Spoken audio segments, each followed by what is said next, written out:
Hi, this is Melissa with Wilhoit Training. Thanks for joining me to take a look at Wilhoit Self-Certifications, Doc Management, Applicant Packet for Self-Cert and the Lease Packet.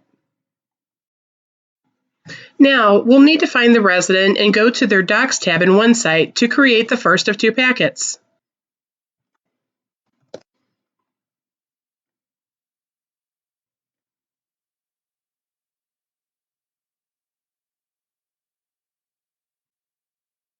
First, we'll click on the household member's name and then Packets to open the Packets folder.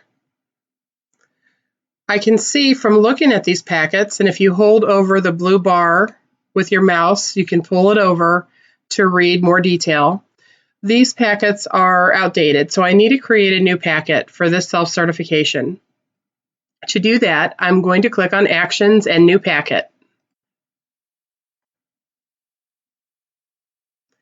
The first of the two packets that I need to create for this self-certification is the recertification application packet for self-certs.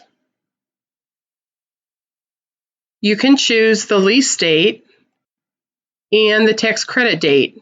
These are based on the lease renewal you just created and the trial certification if you've created one. Make sure it matches your effective date on this recertification, and then save.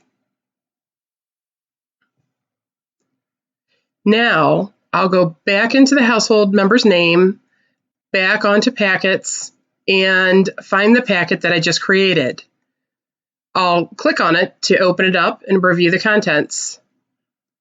So this packet only has one form, and it's a very important form. It's the processing control sheet, or in this case, the self-certification cover sheet. And to generate it, you could either click Generate Forms, or you could click More and Generate and File Document.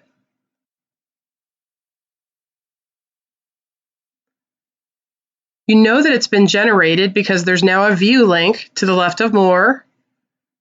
It also shows an attached date, and under Notes, PDF form has been generated. I'll click Open to view this document.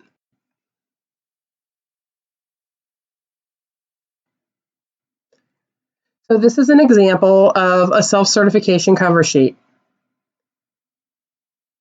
You can go ahead and type in the header section and print. Once printed, just set it aside and complete the manager checklist after the state form, lease, and addendums have been signed. Next, we'll continue to the recertification lease packet.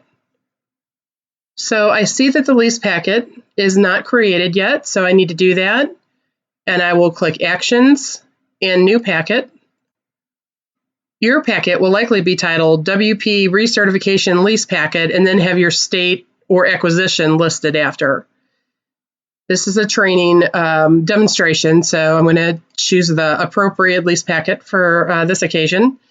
And I'll go ahead and choose the lease date and tax credit date as well. And save. Once you hit save and you've created the packet, it does wrap up the options again. So I'm going to click on the household member's name, Packets, and then this time view the recertification lease packet.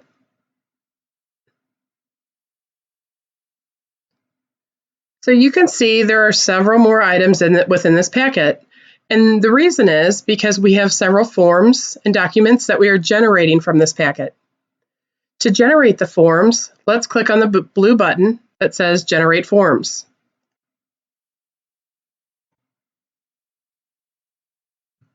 Any boxes that are pre-selected are required. Do not deselect these boxes. You may select more if needed, or you can just leave as is. Go ahead and select Generate. Next, what opens is called a User-Defined Merge Field box. And this enters any information that OneSite doesn't already have readily available to preload into the forms that are being generated. In this case, I want to change the lease record from a new move-in to a renewal. You would also want to enter the rent amount or prorated rent, if any, and then select Save. It takes a few minutes for all of the forms to load, but you can see based on the notes that many of the forms have been generated or sent to Blue Moon. To see the most updated version, go ahead and click Refresh Contents. Now you can see that all of the forms that we generated have been either received by Blue Moon or have been generated.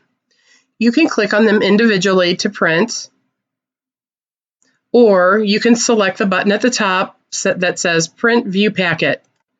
This will open up all of the items and select Print View.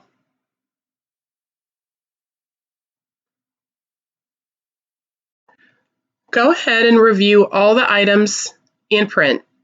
You can close the window. Next, we'll want to select the top box, which will select all the newly generated forms, so we can click Actions and make Selected Final to put these forms in a final status, giving them all green check marks. The remaining 2 red X's are left over for the sign certification and sign lease paperwork, and we will review uploading these in the next tutorial. Well, that's it for doc management, the applicant packet for self-cert, and the lease packet. Thanks for listening.